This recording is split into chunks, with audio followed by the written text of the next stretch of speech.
This is our starting point throughout the dungeon. Always go here when new phase starts or ends. First phase of the dungeon. This phase is simply just a phase where you have to kill the golden blob that gets released. The blob is exact same color as the boss. The quicker you kill the blob, the better. So walk with it out when it gets released. When the blob is dead, then go back to where you started, as I do. Watch out for the shotgun from the boss. Best thing to do in this phase is to circle around along the air bubbles. You have to do a certain amount of damage to it before it goes on to next phase. So stay safe and try to mimic my movement. If you get low on air, then hug the air bubbles on the edge so you always can back off and not get hit by the shotgun.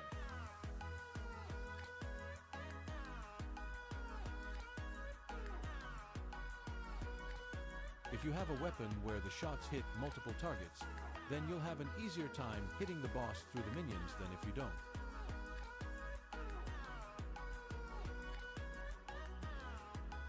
These shots you have to take cautious of. If you don't walk out with the released blobs, then you will most likely get hit by that wave of shots.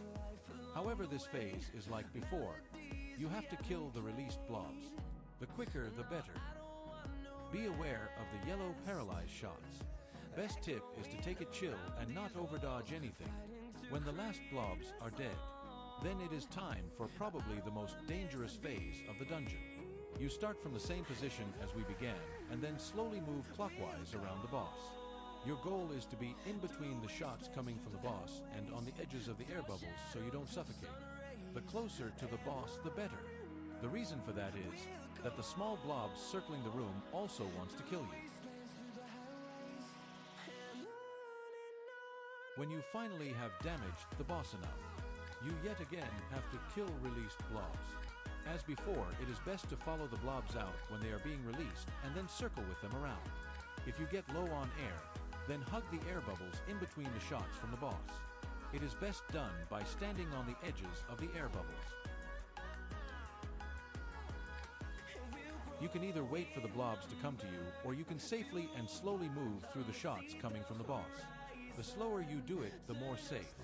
They rotate clockwise always, so it can be a strategy to meet them by going counterclockwise. As you see, it is fairly safe to just sit on the edges of the air bubbles and chill.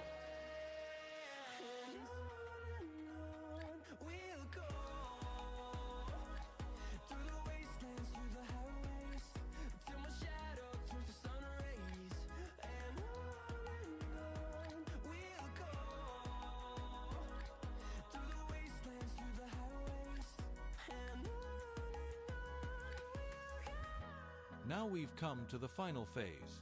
This is a so-called chase phase. The boss will chase you. Therefore, it is best to backtrack and let it go into your shots.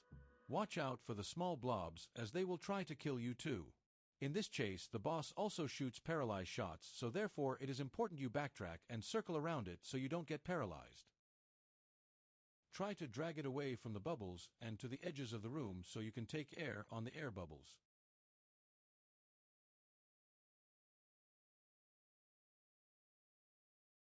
And that, my friends, is how you complete the Cnidirian reef.